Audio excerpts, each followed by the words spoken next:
Bonjour tout le monde. Cette vidéo est destinée pour les étudiants de la deuxième année GP, GPL2, ainsi que pour tous les étudiants qui s'intéressent aux probabilités, ou bien au module Math 4, et précisément l'analyse combinatoire. Voilà un exercice qui résume l'ensemble des outils vus en cours, à savoir les playlists, l'arrangement, la combinaison ainsi que la permutation. Bon, je vais lire les 8 questions. Ce sont des questions indépendantes. Chaque cas, c'est un cas. Et chaque cas a sa propre réponse. Alors, veuillez prendre une capture d'écran afin de pouvoir suivre après. Alors, on vous demande de déterminer le nombre de façons possibles dans les différents cas suivants. 1. Nombre de plaques d'immatriculation de 8 caractères. Les 3 premiers sont des lettres et les 5 derniers des chiffres. 2. Des codes bancaires de 4 lettres distincts suivis de 2 chiffres différents de 0. Des mots de passe à 4 chiffres choisis parmi les chiffres 1, 2, 4, 5, 8 et 9, comportant au moins une fois le chiffre 1. Des mots de 8 lettres, la première étant une voyelle et la dernière une consonne. Quel est le nombre de façons possibles en lançant 5 pièces de monnaie, après 2 pièces de monnaie et 3 dés? On veut aussi déterminer le nombre de façons, bien deviner le podium dans l'ordre pour 4 chevaux A, B, C et D. Répondre par vrai ou faux à 20 questions. Et on va à la fin calculer le nombre de dispositions de 4 garçons et 2 filles dont les filles veulent rester l'une à côté de l'autre. Alors on va essayer de répondre une à une. Veuillez prendre une capture d'écran afin de pouvoir suivre les réponses. La première question, je répète, première question. On veut déterminer le nombre de plaques d'immatriculation de 8 caractères. Alors je vous ai dit qu'il faut toujours schématiser l'énoncé. 8 caractères, c'est comme si j'ai 5 ou bien 8 cases à remplir. Bon, 8 cases à remplir, voilà. 1, 2, 3, 4, 5, 6, 7 et 8. Donc là, c'est des lettres. Et ici, on a des chiffres. Je sais que l'ensemble des lettres de l'alphabet, ils sont à 26 lettres. De A à Z, on a 26. Et l'ensemble des chiffres, ils sont numérotés de 0 à 9, donc on a 10 chiffres possibles. Alors ici, c'est comme si on est en train de remplir les cases une à une. Alors, on va se demander quel est le nombre de façons de remplir la première case. Donc, la première case peut être remplie par combien de manières? Elle peut être remplie par 10 manières, par 26 manières possibles, ainsi que la deuxième, ainsi que la troisième case. Alors, en répétant les chiffres 5 fois, on peut se permettre de remplir la première case par 10 façons possibles. Donc ça, c'est le nombre de façons possibles. Mais dans ma tête, je sais que chaque case, elle est remplie par un seul cas. Donc 1 parmi 10, ça veut dire 10 cas. Et là, 10 cas, 10, 10 et 10. Donc si on veut le nombre de façons possibles, ça sera 26 fois 26 fois 26 3 fois. Donc c'est 26 à la puissance 3 multiplié par 10 à la puissance 5. Qu'est-ce qu'on a utilisé ici? On a utilisé les playlists. Pourquoi? Parce que l'ordre, il est important et la répétition, elle est permise. Donc, je peux trouver des plaques d'immatriculation où on a de répétition. Donc, je peux trouver 1, après 5, 2. Donc, on a des répétitions. Et ici, si on échange l'emplacement de 5 et 2, on va faire 25. Donc, on aura une autre plaque d'immatriculation qu'il faut la compter. Donc, dans les playlists, l'ordre, il est important et la répétition, elle est permise. Pour la deuxième question, bien le deuxième cas, on veut chercher le nombre de codes bancaires de 4 lettres distincts. Distinct, ça veut dire différent. Donc, en deuxième lieu, donc ça c'est un point, 2 points. Le nombre de codes bancaires de 4 lettres distants. Donc ici, on a des 4 lettres, mais différents, d'accord? 4 lettres différentes, et suivi de 2 chiffres différents de 0. Suivi de 2 chiffres différents de 0. Donc, c'est le même principe que la première, sauf que les lettres sont différentes. Ça veut dire que la première lettre, ou bien la première case peut être remplie par combien de manières? Par 26 manières possibles. Donc, ici, si le C est écrit là, je ne dois pas répéter la lettre C. Ça veut dire que de A à Z, donc je vais pas compter la lettre C. Donc, il nous reste ici 25 cas pour remplir la deuxième case. 24 cas et là, c'est 23 cas. Donc, ici, les deux chiffres, ou bien les deux cases, il faut qu'elles soient remplies par des chiffres différents de 0. Moi, j'ai de 0 à 9, donc on a 10 cas possibles. En éliminant le 0, il nous reste 9 cas possibles pour chaque cas. Donc, le nombre de cas possibles, c'est 26 fois 25 fois 24 fois 23 fois 9 au carré. Et je peux exprimer cette multiplication par A26 4. D'accord? Donc, c'est un A26 4. Pourquoi on a utilisé l'arrangement ici? Parce que l'ordre, il est toujours... l'ordre, il est toujours important. Et la répétition, elle n'est pas permise. Je ne dois pas répéter les mêmes lettres à chaque fois. Donc, on utilise les arrangements quand la répétition, elle n'est pas permise et l'ordre existe. Voilà. Donc, ici, on va dire que c'est un A26 4 multiplié par 9 au carré. Bon, 3 points.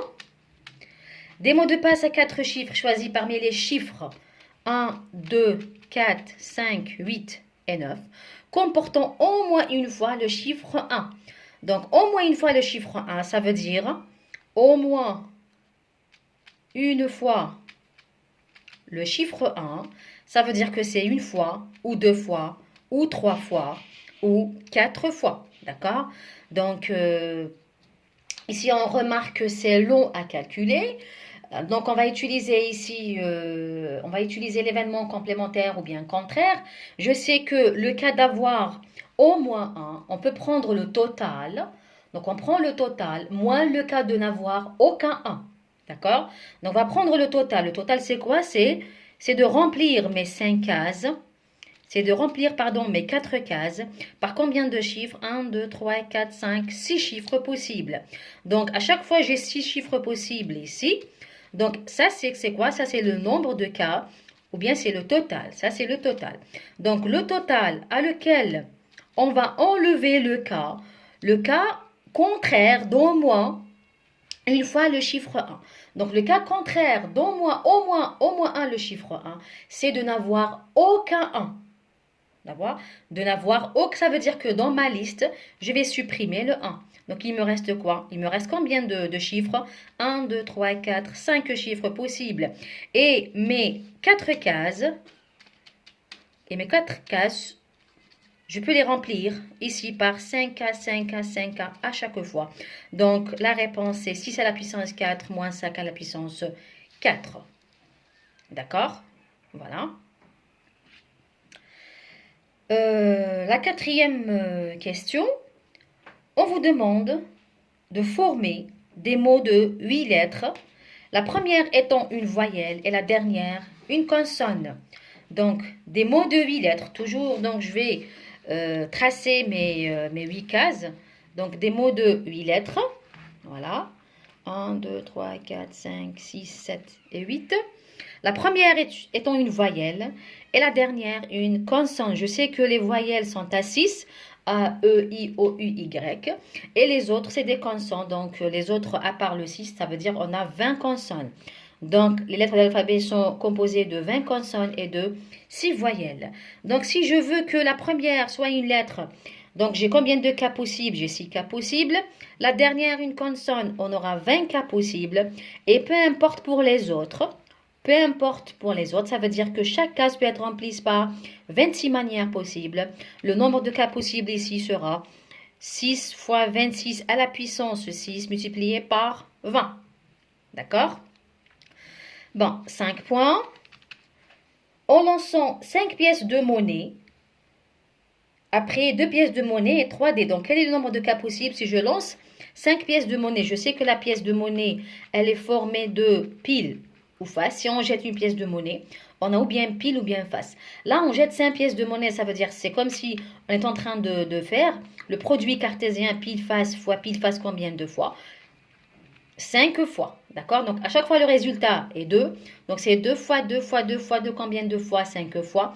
Ici, le nombre de cas possibles, ça sera 2 à la puissance 5. Donc, je peux exprimer l'un des résultats par exemple, P, P, P et P, P, F, P, F, P, etc. Donc, on aura, c'est les distributions-là, d'accord? Donc, on aura 2 puissance 5 résultats ou bien succession possible, d'accord? Voilà. Maintenant, si je veux calculer le nombre de façons de jeter 2 pièces de monnaie et 3 dés, donc 2 pièces de monnaie. 2 pièces de monnaie, ça va me donner pile face multiplié par pile face. Voilà, puis et 3 dés. Donc fois, je sais que le dé il est numéroté de 1 à 6, donc de 1 à 6, de 1 à 6 et de 1 à 6. Ça sera aussi des distributions à faire, dont on aura, donc le n2 c'est 2 au carré multiplié par 6 à la puissance 3k possible. L'un des résultats, par exemple, sera P, P1, 6, 5, d'accord, etc. Alors, 6 points. Devinez le podium dans l'ordre pour 4 chevaux A, B, C, D. Bon, le podium, c'est l'ensemble de classements possibles pour 4 chevaux. Donc, c'est une course à faire où on veut calculer le nombre de classements possibles. Donc, le podium, il est là, par exemple. La première position, la deuxième position, la troisième position, après la quatrième position. Donc, pour la première position, on a combien de cas possibles? Donc, la première position, on peut avoir les 4 chevaux. On peut avoir la première position, les 4 chevaux. Alors, une fois un cheval est placé là, il me reste combien dans la deuxième position? Il me reste 3 chevaux possibles. Dans la troisième position, 2 chevaux possibles. Et dans la dernière position, il reste le dernier. Il reste le dernier cheval. Donc, on aura une seule position ou bien un cheval possible. Donc, le nombre d'emplacements d'emplacements possibles, ou bien le nombre de classements possibles, ça sera 4 fois 3 fois 2 fois 1. Donc, on peut dire que ça, c'est un 4 factoriel ou bien c'est un A4-4. Très bien. Alors, 7 points. Répondre par vrai ou faux à 20 questions. Donc, on a 20 questions. Hein, 20 questions dont les choix sont oui ou non. Hein, vrai ou faux. Donc, oui ou non. Vrai ou faux. Alors, regardez bien que pour chaque question, on a de Q1 jusqu'à Q20. Hein? Donc, pour la question 1, on a combien de possibilités? Soit c'est vrai, soit c'est faux. Ça veut dire que pour chaque question, on a 2 possibilités. Pour la question 2, on a 2 possibilités. Jusqu'à Q20, on a aussi 2 possibilités. On veut calculer le nombre de possibilités. Donc, le nombre de possibilités, ça sera 2 fois 2 fois 2 fois 2 fois 2. Combien de fois? 20 fois. Donc, on aura 2 à la puissance 20 cas possibles. D'accord? Voilà. La dernière question, on veut chercher les dispositions possibles de 4 garçons et de 2 filles, dont les filles veulent rester l'une à côté de l'autre. Donc, c'est un banc par exemple, où on a 4 garçons, c'est ça, 4 garçons et 2 filles. Donc, les filles veulent rester l'une à côté de l'autre. Donc, fille, fille. Je veux que les filles soient l'une à côté de l'autre. Et pour les 4 garçons, donc ici on a garçon, garçon, garçon et garçon. Alors on a combien de dispositions possibles? Ça veut dire combien d'emplacements possibles? Ici, je vais considérer, regardez bien qu'on a ici fille, fille. Donc, si je veux chercher, est-ce qu'il y a une permutation de 2 filles entre elles? Oui. Donc, là, c'est une permutation, d'accord? Donc, les emplacements bien les objets sont fixes. Donc, je suis en train juste de permuter les places. Hein. C'est une permutation à faire. Alors, ici, ici, si vous voulez, il y a une permutation à l'intérieur et il y a une permutation à l'extérieur. La permutation intérieure, c'est que je peux toujours permuter les deux filles entre elles. Donc, il y a combien de permutations? Je sais que la permutation de n éléments, elle se calcule par n factoriel façon. Alors là, j'ai 2 factoriels façon de permuter les filles entre elles. Après, il me reste comment permuter l'ensemble, regardez bien, je dis l'ensemble de 2 filles avec les 4 garçons qui restent. Donc ici, qu'est-ce que je vais faire? Je vais considérer les 2 filles, bien les 2 cases des filles, comme étant une seule. Donc, ça va me permettre de tracer comme ça. Donc ici, on a FF, d'accord, et G, G et G. Alors, pour ne pas négliger l'ensemble d'emplacements possibles, alors qu'est-ce que je vais faire? Je vais considérer l'ensemble des filles comme étant une seule case, d'accord, qui va se permuter avec combien de cases? Avec 1, 2, 3, 4 cas possibles. Donc, on aura la permutation de combien de cas? C'est comme si on aura la permutation de combien de cases? 1, 2, 3, 4, 5 cases possibles. Donc, c'est comme si on a la permutation de 5 cases entre elles. Au lieu de 6, on aura 5. D'accord? Pour permettre à la case des filles, hein, pour permettre à cette case-là, si vous voulez, de tourner comme elle veut. D'accord? C'est pour calculer toutes les dispositions possibles. Donc, FF, ça va tourner ici, elle peut être là, elle peut être au milieu, elle peut être... Hein, mais en prenant toute la case. Donc, je vais la considérer comme étant une seule. Alors, la réponse sera 2 factoriels fois 5 factoriels. Ça, c'est une permutation intérieure. Et là, c'est une permutation extérieure. Et cela pour calculer toutes les dispositions possibles. J'espère que ça vous aidera. Veuillez me laisser, si vous avez des questions, des commentaires au-dessous et je vais répondre, Inch'Allah. Bon courage.